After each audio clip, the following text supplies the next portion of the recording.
Today I'd like to go back to basics as regards what the difference between negative and positive psychological therapy is. In mental health, in the world of mental health, we like to pick and mix. The word that gets used for this is eclectic. It means we'll take a bit from here and a bit from there and a bit from wherever and whatever kind of we fancy, really, whatever takes our eye. And that's fine, but we can't pick and mix from both the negative and the positive paradigm. We can't really mix them, because if we do, we get horrendously confused, and being horrendously confused isn't really going to help things. It's fair enough to say. It's not as if there's going to be a raging confusion in our minds necessarily, but just that our fundamental way of understanding things is going to be confused. In other words, it doesn't mean a damn, because we've missed something very, very important and carried on without understanding it. So it is important, it is significant to be clear about the difference between positive and negative. So what we can say to start off with is that there are two modes, two modalities, like a car which has two gears, which is theoretically possible. So for certain circumstances we use one gear, for other circumstances we'd use another. And we don't want to get confused. So if I'm using reverse gear and I want to go forward, that would be bad. And if I want to do some reverse parking and I press and I go forward instead, that's not good either. So you have to know the two gears and what they do. That's a very simplistic explanation, but it kind of gets us kind of started. One modality is the directed modality, which is easy to understand. It means that before I do something, I first have to issue instructions to do it. Otherwise, it won't get done. So I tell my hand, come up in the air, hand, go and pick up the thing, whatever the thing is, and so on and so forth. It's like being in the army. So if you're in the army and you're in the lower ranks, rather than being a top general or whatever, you don't do anything you like, anything you please. You do what you're told. You follow orders. So in directed mode, everything is about orders, instructions, calculation and deliberation. So if everything is about instructions, that's just another way of saying everything is about thinking, because thinking creates instructions, thinking creates rules, thinking creates strategy. So although we might have all of these things that we could talk about, such as goals, purposefulness, analysis, strategies, planning, whatever else, they all just equal thought. So purposeful mode or directed mode is the thinking mode. And the other mode would be spontaneous. Spontaneous mode, it is very easy to understand in one way, because we can say it's where everything just does it itself. The bird sings by itself. I don't have to compel it to sing. Clouds drift through the atmosphere all by themselves. I don't have to arrange for that in advance, and so on and so on. Spontaneous mode is where we can take hands off and everything just does what everything does, and there's no need for us to think about it, have theories about it, analyze it, etc., etc., etc. So further to this, we can say that everything is spontaneous, really. The bottom line is that everything happens spontaneously. I can make a plan to do something, and that's directed modality. But outside of this modality, which we could think of as a kind of a box or a subset or something like that, there is purposeful, the lack of purposefulness. For some reason I can't say it. That's freedom, in other words, because I freely choose to plan something. I don't have to plan something. This is something Alan Watts talks about the infinite regress of intending to intend. We can't intend to intend, otherwise we have to intend to intend, and it'll take us forever getting all that set up, because we'll always have to intend to do whatever it is we're doing. So that just shows that the realm of purposefulness, of directedness, is surrounded by a bigger realm which goes all around it, which is the realm of freedom. So talking about freedom and talking about spontaneity is the same thing. Everything's free to do whatever it's going to do, and we don't have to control, we don't have to tell it to do. And so another way of putting that is to say that that's just life. Life is splendidly spontaneous.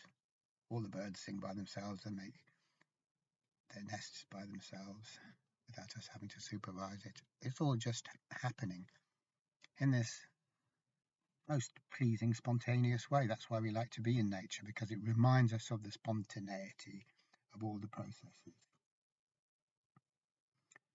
Now we could say, well, okay, birds don't sing freely, they sing because they've got whatever it is in their heads that makes them sing the particular song they sing. Or we could say that they're driven by instinct, or by whatever it is, by having.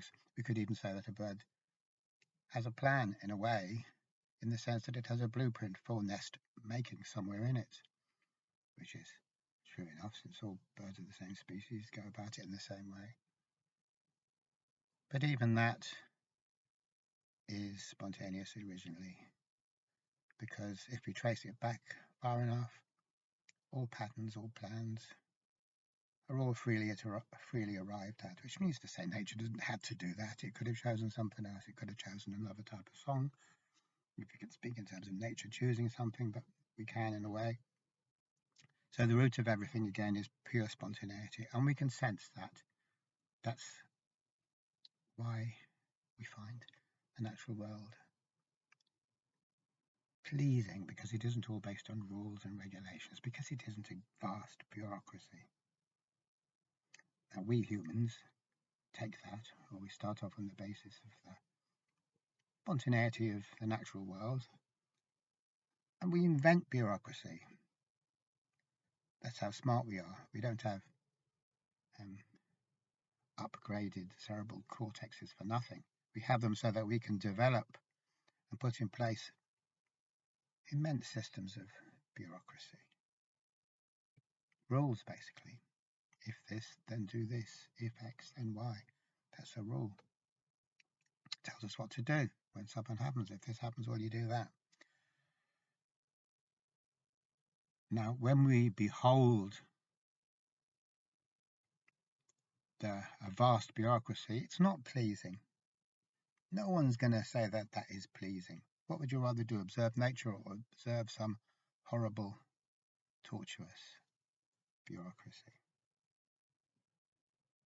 Bureaucracies are awful. They're examples of trying to get by without freedom. And we try and get by without freedom by inventing ever more procedures and policies and what have you. Trying to get around the inherent rigidity and sterility of the bureaucratic way of approaching things, we have to invent loads more protocols for every possibility. But we keep on doing that because there's always more possibilities. And so the amount of regulations or directives burgeons and chokes us, completely chokes us. So instead of this realm of freedom, we have a realm of bureaucracy, which, as I say, that's what we humans do. Now, we could go so far as to say that when we get so immersed in the bureaucracy of the systems that humans create, of the world that we humans create, that makes us suffer mentally, in a mental way. But it's not sufficient just to say this, because we don't know we're suffering, because we think we're going to get something good out of it. We think it's going to work out for us in the end, because a bureaucratic procedure will always promise some kind of helpful outcome at the end if we do all the things that we're supposed to do, and if we jump through all the hoops that we're supposed to jump through. But it doesn't, because bureaucracy can only ever lead to more bureaucracy, and thought can only ever lead to more thoughts. So we could say that we develop this type of mental suffering which doesn't know itself to be suffering. Most of the time it doesn't know itself to be suffering. But then eventually, for some of us, for maybe a lot of us, or definitely a lot of us, but not all of us, living in their societal collusion in society, in the great bureaucracy, does make us suffer so much mentally that we can't continue. And then that's when we might come into contact with the world of professional mental health care. And we've got lots of bureaucracy of our own, you can be sure. We've got some of the most serious bureaucracy you've ever seen. Some wicked bureaucracy. And so we come along with that, because we're thinking about everything, and the thinking is the bureaucracy. So straight away we can see something interesting. And it's not at all surprising. We can see that there is the natural world and the artificial world.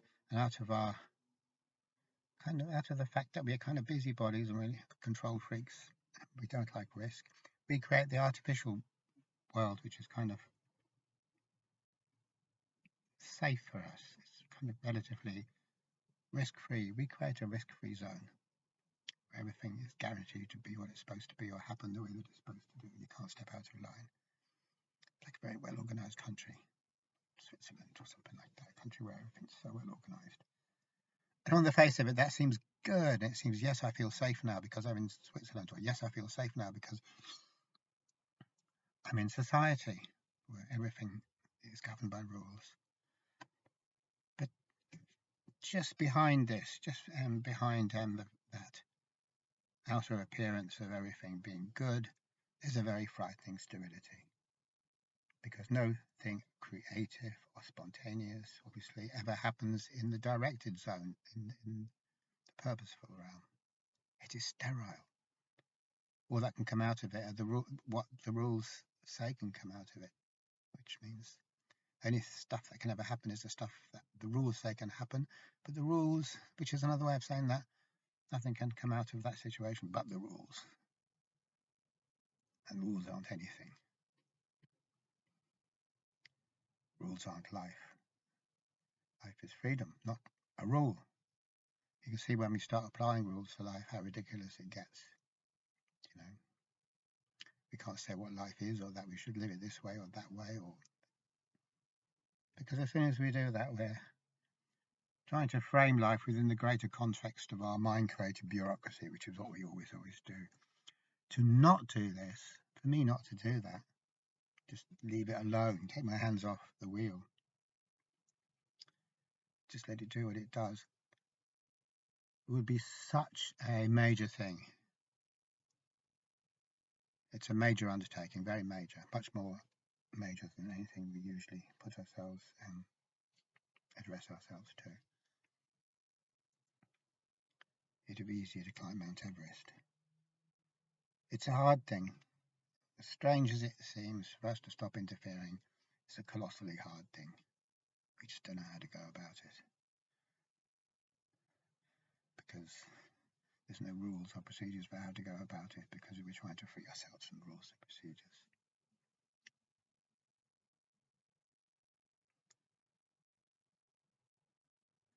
So this gives us a basic picture of how there is the spontaneous mode and directed mode, and it also shows us this, what we've just said, this kind of the discussion we've had so far shows us that the transition from spontaneous mode to directed mode,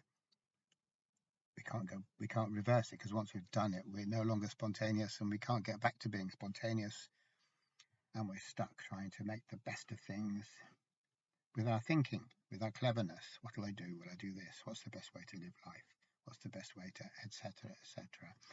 And the one thing that we can be absolutely sure of is that as long as there's me thinking what's the best way, it's not the best way, because it's artificial. That's the artificial realm, the directed realm. So this might sound a little bit abstract or theoretical, or it might seem like an academic kind of a thing. We might say, well, how does that help me when it really comes to it? In practical terms, how does this help me when I am in the middle of a crisis, kind of a mental health crisis of one sort or another, whatever sort? Because the only thing that's going to help me is getting out of directed mode, getting back into spontaneous mode. The directed mode is my passport to more and more suffering. It's the gateway to neurotic hell. There's no special types of thinking that can free us from neurotic hell. There's no type of thinking that will make our suffering less. It can only make it more. So what really helped me is to be able to flip back into spontaneous mode. But the whole point is that nobody can explain to us how to do that. Nothing we try will work, because all we ever do is stuff that's driven by the mind's maps of reality and the mind's reflexes and tried and trusted procedures. So what do we do? And there's a good quote from Alan Watts, who says, what do we do when we can't do anything, or something to that effect? What do we do then when you can't do a damn thing, when you're up against a brick wall? It's like, bang, none of the things we usually do work. They just make things worse, which is what neurosis is. The things that we usually do make us suffer more, and they make things worse. And then we escalate our doing of these things, and that escalates our own suffering. So that is the positive feedback loop of neurosis in one form or another. So what do we do? So in the quote of Alan Watts, he says, observe. And he goes on to say to observe the way that everything happens by itself. And when we stop and take stock and notice and observe what's happening, we see that everything in the universe is happening by itself, including us. That we may not see it straight away, but we will see it for sure if we keep paying attention. The reason we'll see it for sure is because that's what's happening. There's nothing else to see. Nature runs spontaneously. The birds sing by themselves, chickens cluck by themselves, ducks swim back and forth, up and down the duck pool, all by themselves. The wind blows all by itself. There's no bureaucracy for wind. No bureaucracy for ducks. Lucky ducks. Lucky for them, lucky for the ducks. It's only for us, the bureaucracy. We kind of save the best for ourselves, and we let nature carry on happily, and we create a particular kind of artificial hell for ourselves. That is what we do. And once we reflect on it, I think it's so abundantly clear that of course that's what we do. How can we explain civilization? How can we explain the mess that we're in? And we are in a mess.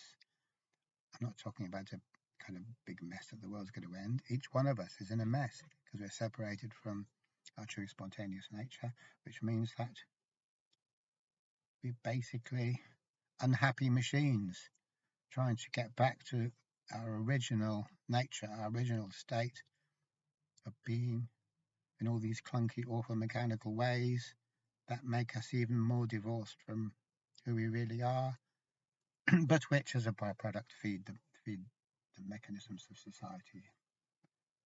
So our striving to get back to our original state of being is that wish to do that, which is an unconscious wish because we don't know that we have departed from that original state, is harnessed, displaced, much like a canal. Freud might have said something similar, did say something similar to this in relation to the libido, the life force. How it isn't allowed to do its own thing, but it's diverted down a canal to drive wheels, water wheels, to drive machinery and do work. So on one hand, you've got a river meandering, wandering its way to the sea, flowing whatever way it flows, for no purpose. It doesn't need a reason, it doesn't need an authorization. And we turn that into a series of canals and locks and water mills for a reason. Now, the river of life has become the canal of life, and it's serving us, serving our purposes. We flipped everything round. Life is now serving our mechanical purposes, which are invariably incredibly stupid and superficial and pointless. No matter how great we might think our purpose is with a capital P, it's just bullshit. It's anything based on fixed ideas or rules takes us away from reality. So how can a purpose be great when every single purpose we ever have, any purpose, whatever purpose, always takes us away from reality? Because purposes are thoughts, and thoughts is an abstraction that leads us away from the genuine article of genuine reality, which is not something that can be approached by thought. We can only go away from it when we're using thought, which Krishnamurti says somewhere. So here we can see that we've made the spontaneous process of life subservient to the mechanical processes of thought, or we try to do that, and we end up with serious problems. Serious problems. Life becomes unbearable to us. So even though the requirements of our existence, as set out by the protocols and bureaucracy, might be satisfied, that's got nothing to do with life. So life isn't being satisfied because we're not living life. We've invented some horrendous, torturous, dead-end game to play instead. And it sounds somewhat harsh to say that. If it does, well, it actually ought to be harsher, because this is a brute fact. And when it does hit us, when the awareness hits us that this is what we have done, without meaning to blame ourselves because we just swept up into it, when that awareness hits us, it hits us in a tremendously brutal way. The full weight of depression, which we see as a pathology, is really an awareness of just how far we've become divorced from reality. So what Alan Watts says we do, we just notice how everything around us is happening by itself. And we can't help noticing that once we relax a little bit, because you can't be uptight and listening for a reason or observing the world around us for a reason, because that's making our observance subject to a mechanical regulation or rule. I have to observe because of this. So once again, a natural thing, which is noticing or observing, becomes subservient to a thought, and it won't work then. So when we just relax a bit and just observe, just because observing is a natural state and it happens all by itself, just notice what's around us. Which also involves forgetting our agenda. So when we let go of our agenda and just kind of look around ourselves as a child would, because children don't have such serious agendas as adults, then what happens is we can't help noticing that everything happens by itself in this amazing way, in this way that is pleasing to observe. And as we do this, as we notice, and this isn't a thinking type thing where we work it out, as we notice that everything happens all by itself, without us having to do anything, without anyone having to do anything. And the idea that has been invented by Orthodox Christianity, not esoteric Christianity, but Orthodox mainstream Christianity, is that God is the big bureaucrat in the sky, makes everything happen, makes the leaves fall from the trees and the birds make their nests, etc., etc. Actually, when you observe nature, it's not like that. If nature was like that, it wouldn't be beautiful. It would be just another bureaucracy. But nature does happen all by itself, and it doesn't need anyone, any supernatural force or godlike force to make that happen. It happens all by itself, and that is the great thing about it. That's what feels good, to just notice it. That's what takes us out of our mind. So when we do notice, and we kind of get it, that everything happens by itself, and we also get that everything in us also happens all by itself, and there's no need for us to interfere.